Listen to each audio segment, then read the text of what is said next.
A video about a new game? Am I hip yet? Well, neither is Eggman. He hasn't lost weight, and it shows. The only thing Sonic has to do is wait for Eggman's body to collapse in on itself. I'm gonna take a look at Sonic Mania's bosses, including the mini-bosses, both the good and the bad. First, I want to preface this by saying, with bosses, I consider reliability. The reliability of dealing damage safely without being hurt in the process. Not to be confused with being easy, or the concept of difficulty in general. The first mini-boss is the DD Wrecker. Double D's ain't a joke! The DD Wrecker's two miniature versions of the Death Egg that swing similarly to Eggman's Wrecking Ball from the original Green Hill Zone. Why are Eggman's massive space stations so small and swinging so carelessly? I don't know, but it's a cool nod to the Death Egg nevertheless. As far as the boss itself, it dies quickly. However, it does add its own unique twist on the checkered ball swinging Eggman. 1. The vulnerability alternates. 2. It mixes up the moveset by spinning while invulnerable. And 3. When one Death Egg is destroyed, the last one standing starts bouncing. It takes the simple Eggman checkered ball fight and adds variety that one can appreciate no matter how fast it dies, since it's the first zone. The first boss is the iconic Death Egg robot from Sonic the Hedgehog 2. Quite surprising really, but I guess it was kinda hinted at. This time, Death Egg robot isn't nearly as clunky and slow. Elevation is needed to hit true, since hidden below can actually ricochet Sonic into the robot's arms, and so I don't consider it a reliable option. The stage itself provides the needed elevation while Eggman crushes all within his path. You can also bait his drill arm that provides a platform, obviously more dangerous, but it provides the elevation you need when those green hills just aren't available. So it's a risk versus reward type of battle, especially considering Sonic dies if he takes too long. Well, technically both Sonic and Eggman dies, but Sonic's the one who has to repeat history if he fails. Also, you gotta love how the game teleports you if you try to survive the end of the stage. Some of these fights are more fun with Knuckles because of his shorter jump, and this is one of them. With Sonic, it's much easier to jump for the quick hit, but with Knuckles, you have to be more cunning and quick on your feet. The Chemical Plant Zone mini-boss takes the shape of Ice Ball from Sonic 3 and even has the spinning balls around it, or Flying Eggman, although I'd call that one a bit of a stretch. The Chemical Killer, spelled with a C, splashes around in the chemicals and proceeds to bounce like one would expect from an Eggman creation. It surrounds itself with balls, and the trick with this mini-boss is to time your jump so that you damage the killer without getting hit yourself. While the vulnerability points make this boss interesting, it simply becomes a waiting game as the killer soaks up the juices and bounces in a predictable yet uneventful pattern. Not to mention it never even makes use of its holes. I expected it to shoot at me from below, or shoot beams from the bottom two holes, or even better, have chemicals come out in a symphonic dance. It could be magical with the right music. I'm an unrealistic dreamer. I can't really say much about this boss. Dr. Robotnik's Mean Bean Machine is a great game where you try to give the opponent as many refugees as possible. They're called refugee beans, but that's not as funny. The heavy gunner rides inside of a chopper, or rather hanging off of it. It's a high-speed battle punctuated with crazy antics that shouldn't be on a highway, but it definitely gives the boss a more dynamic feel, rather than immediately shooting more missiles. This boss is meant to feel more exhilarating because of the idea of battling it out on a stretch of highway, so by all means, punctuating the battle with small segments of what makes Sonic who he is helps with any potential mundanity. The heavy gunner does a great job at telegraphing the missiles. 3 are shot out and enough time is given to see the pattern clearly. The safe missile is blue, bulky, and there's only one, and the unsafe missiles are red and pointy. Of course, the best kind of boss is one that tests the players on skills already obtained, as we've yet to encounter a system like this in the game. However, the missiles' indication is given in both color and shape, making it quite clear what the goal is, or at least what it could possibly be, while maintaining that the only skill you really need to know is jumping and running. Making the blue missile a shape less associated with stabbing wasn't necessary due to obvious color associations, but it's a nice aesthetic touch. Like I previously stated, this is a well-executed thematic idea based around Sonic's concept of speed. Is it well designed? For what it's trying to accomplish, yes. For a consistent challenge that elaborates and expands itself to always put the player on his or her toes, no. The weathered globe has potential, but it just doesn't work. First, Sonic can just hit him 8 times before he can do anything. That speaks for itself. It's almost Sonic 2 Chemical Plant Zone boss bad. To give this boss the benefit of its poor design choice, the footage will be Knuckles since he can't reach Eggman. Second, let's step through Weatherman's forecast. When it's sunny, he lowers himself and allows you to hit him at least half of his health while providing no challenge. Stand underneath Eggman, knock out most of his health, and win. When there's lightning, there's simply no challenge as you wait around for the opportunity to hit him. When there's wind, this one is actually interesting because while hanging onto the beams is easy, it offers a good, albeit risky way to deal damage to Eggman. That nod to Sonic's notoriously bad 25th anniversary event was a great unexpected surprise though. The big squeeze is gonna squeeze out the same boss as Sonic 2 and 3's Barrier Eggman. But hey, at least this boss doesn't destroy itself. Although it might as well, because all you have to do to beat this boss is to stand still, jump occasionally, and wait until the trash lets you reach the boss. The big squeeze can't even manage to build any other baddie. This boss exists because of nostalgia. The Spider Bumper Mayhem Madness, or SPM, hangs from the air and shoots projectiles that actually requires maneuvering to dodge. He occasionally falls because of faulty wiring. When he falls, he cannot shoot you and you cannot hurt him, but you can stun him and keep him down. If he's climbing up or at his peak, you can spin on the columns to push him against the spikes. So SPM can be dealt with in a couple different ways, which already makes the boss that much more unique and interesting to fight against, especially for a Sonic game. Bouncing against him will keep him down, yes, but you risk bouncing into a spike. You'll occasionally run into walls that are nothing but spikes that increase the challenge, so it's not a simple rinse and repeat battle, especially since you are more likely not to risk bouncing into a spike. So the risk is always there. Whether you're keeping him down or he's firing electric balls at you, there's hardly any downtime. Imagine if his giant red bumper didn't do anything but knock you away. That would reduce its functionality and reduce the boss's overall depth. The added functionality of keeping him down only works as a mechanic if there's a risk involved, since it doesn't directly correlate with damaging him, or rather, it's optional. I should also mention that spin dashing can knock him into the spikes as well. It doesn't hurt to have that extra method since it gives an extra option of interacting with the boss without changing the boss's difficulty. Plus, if you want to risk it between those spike walls, why not? Oh, and you can avoid SPM's attacks if you survive the act with the electric shield. That's a real good feeling. Shiversaw the Third is a pretty basic mini-boss. Stand near the green and gold crates, the boss hits them, you hit the boss, rinse and repeat. The introduction is worth talking about, however. When Sonic falls into the pit, Sawman breaks his arm from one of those boxes, then proceeds to break the standard blue crates to confront you.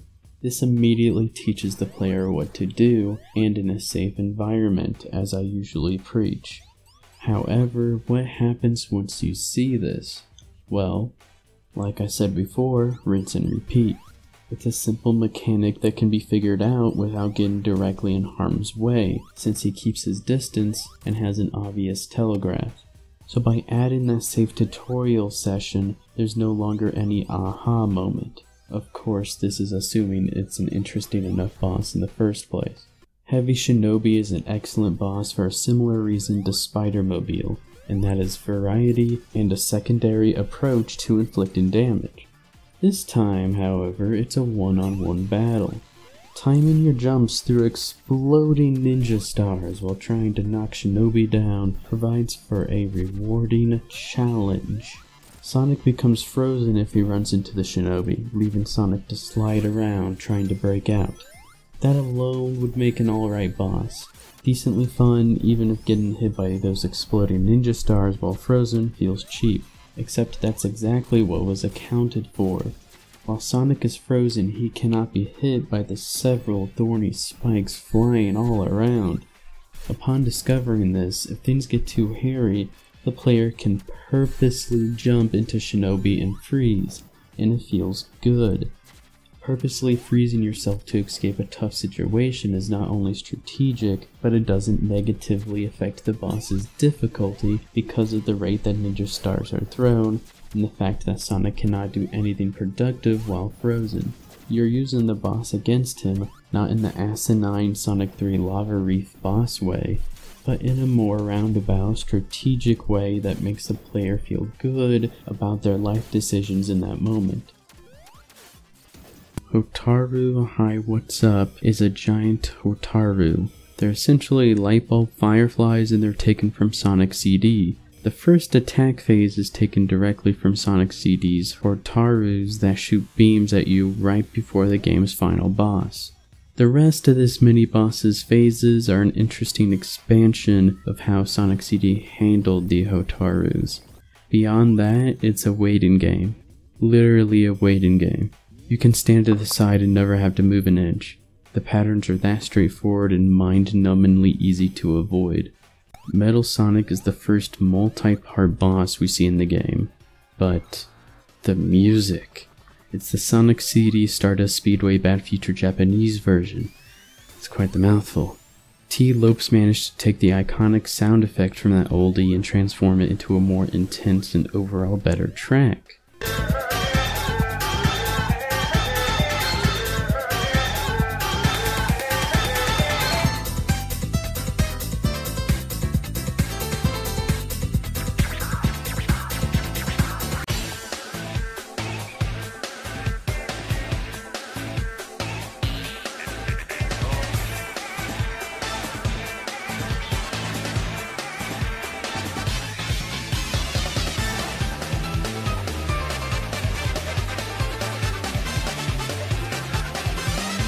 Better sound effects, amazing piano. Anyway, Metal Sonic is the first multi-part boss we see in the game. Sonic is notorious for having bosses that die easily and too early, and overall doesn't have much of the satisfaction that comes from a well-designed and well-paced boss battle. So it's quite refreshing to have a more drawn-out battle against Sonic's superior. Metal Sonic continues his tradition of battling Sonic while racing, and it feels like a true rivalry battle till the end. Although I must admit the addition of the music definitely influences my opinion here. Although Metal Sonic is quick, he has clear telegraphs, both physical and sound.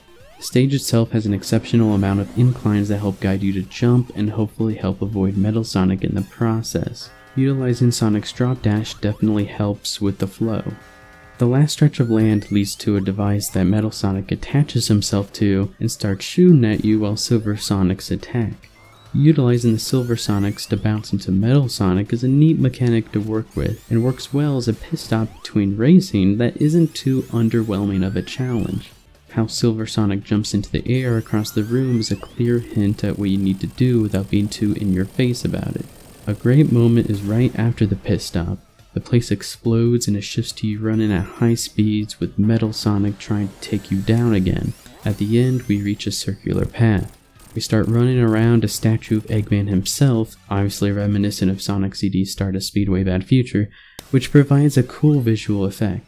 We now have to avoid a wall of spikes instead of Eggman's laser as we battle it out with Metal Sonic. The only reliable way to damage him is to avoid his telegraphed attacks and then hit him once.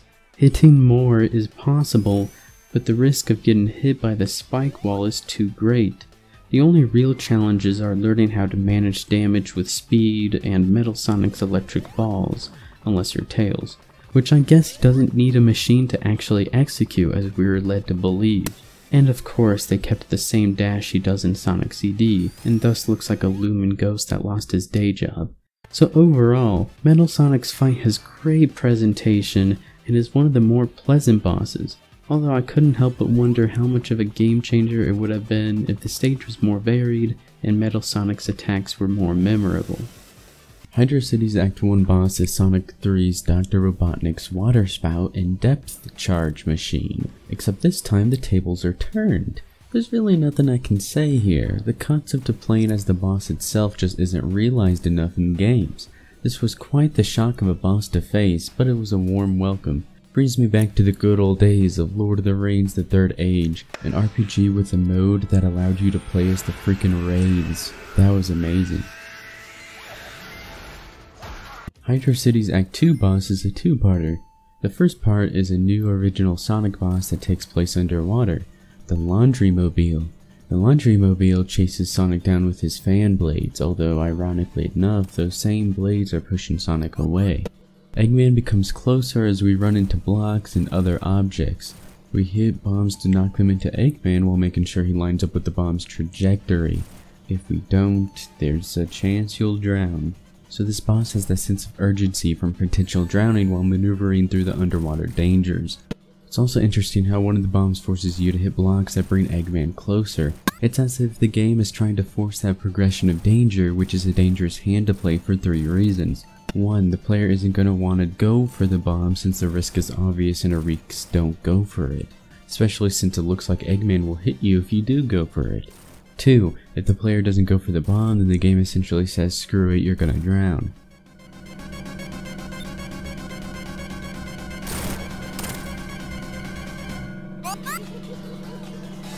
3. If the player is forced to commit such dangerous actions, it doesn't necessarily feel rewarding, especially since missing said action could be unknowingly devastating. It just becomes trial and error at that point. The second part is taken directly from Sonic 3, the Whirlpool Machine. If they're going to take any boss from the previous games, why this one? Because of the nostalgia of spinning around helplessly while waiting to continue the boss battle? So yes, it's playing the waiting game. On top of that, the window for actually jumping over Eggman when he charges at you is unreliable. Sometimes it works, sometimes it doesn't. The only reliable method would be to dash up the wall and jump off, but there's no possible way of knowing which direction Eggman is going to come down. Luckily enough, it is quite easy to spin and dash out of harm's way. The Uber Caterpillar jumps around as Sonic struggles to make even the slightest contact. The timing has to be spot on. If you can't get the timing down, well, the Caterpillar occasionally jumps from left to right and right to left, which gives a clear shot of its head. That's it. Caterpillar is overall a very simple waiting game type of mini-boss that can drag on for too long if the player can't seem to get that difficult timing down. Well, unless you happen to get so lucky that the Caterpillar does nothing but jump back and forth, but then it becomes a waste of time.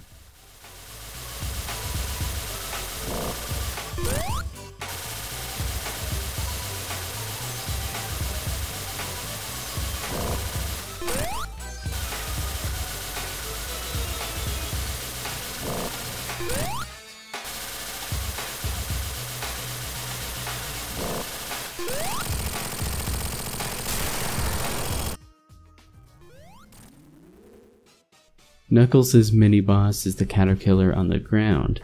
It throws itself at you in a simple pattern that never varies. It's quite obvious this was thrown together quickly for Knuckles' only special stage.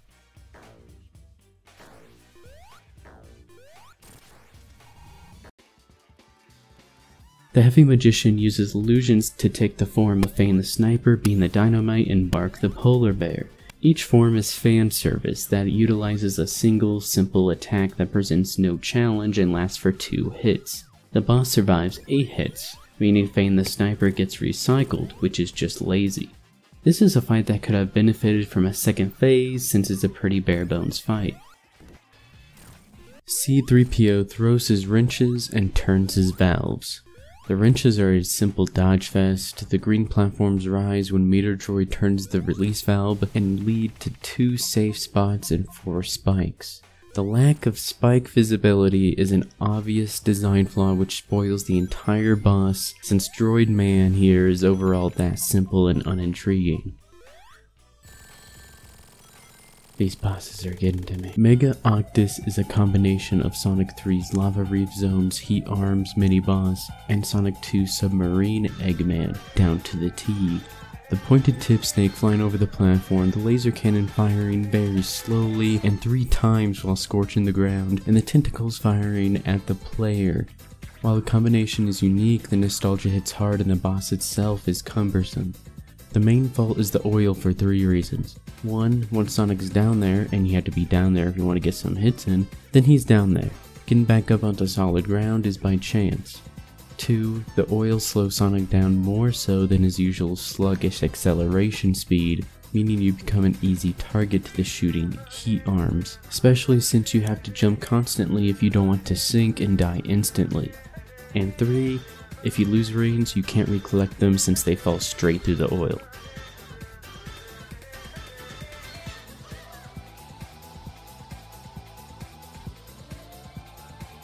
The Driller droid isn't a challenge, but a puzzle.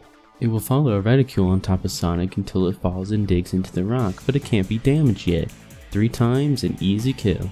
But if the Drillicoid falls onto a spot already drilled, oh man, a spike ball falls from above on a pre-designated spot unknown to the player.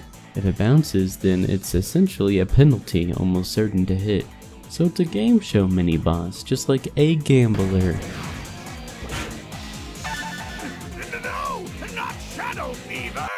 The Heavy Rider is by far the worst designed main boss in the game. Sonic can stand still and the boss jumps over him. All Sonic has to do is wait until the Heavy Rider charges and then time his jump. Sonic could jump when Heavy Rider jumps, hoping to hit her without running into the swinging spike ball, but that's messy and unreliable. Not to mention half the stage isn't even available since there's not enough time to react if the fire spurts itself from above. Knuckles' boss isn't Heavy Rider, thank goodness. A repeat of the Master Emerald incident from Sonic 3 occurs, but with the Heavy Keen instead of Eggman.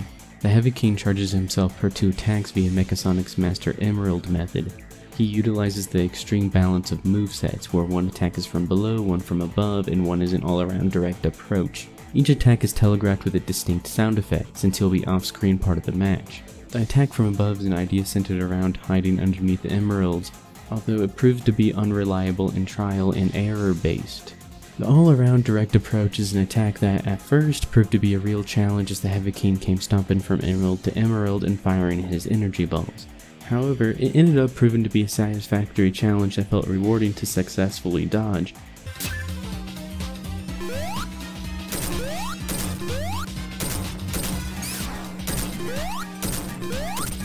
Albeit Sonic controls have always been floaty and hard to design good bosses around. Also, unskippable cutscenes have been a problem fixed long ago, especially if you're designing a boss with a particular attack that takes practice to dodge but feels rewarding to do so.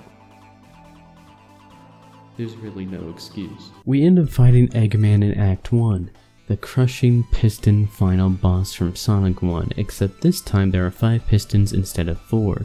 The concept has always been a good one. Eggman has finally realized he can just crush Sonic.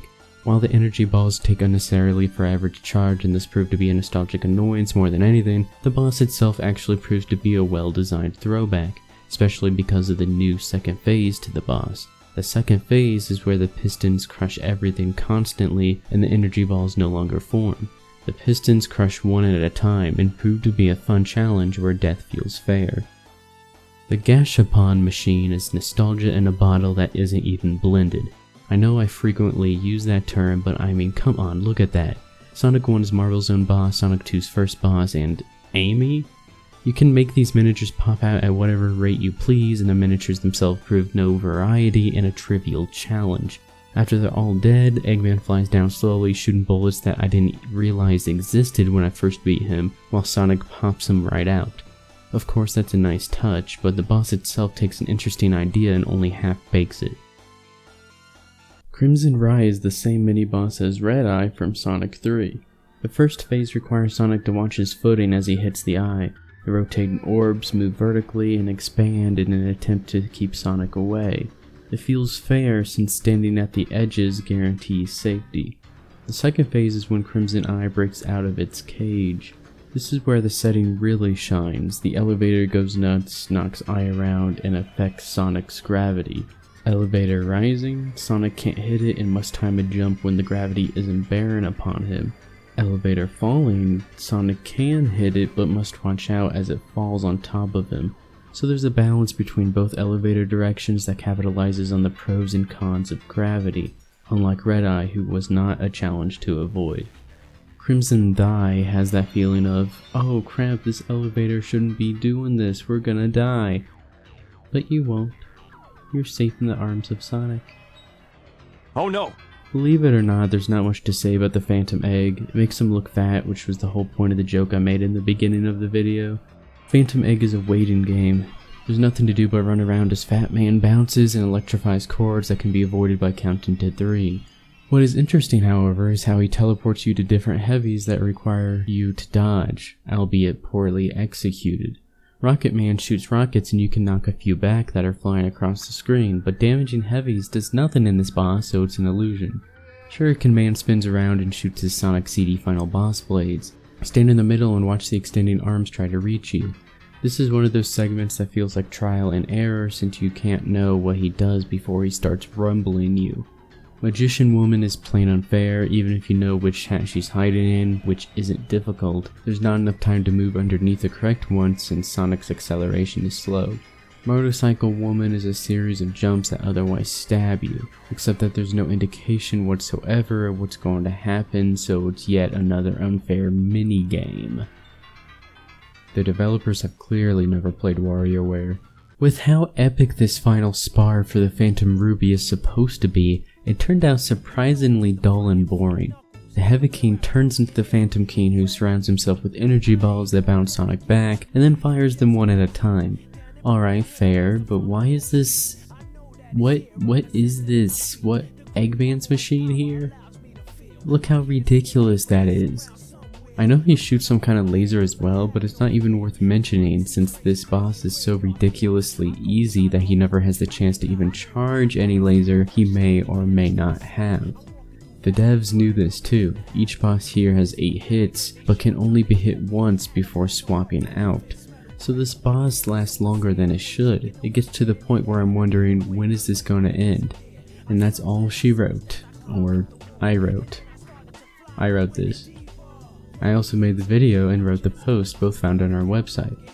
Best way to support us financially is through Patreon. Best way to support us non-financially is by subscribing to our mailing list on our website, where our new videos and written content will periodically be sent your way.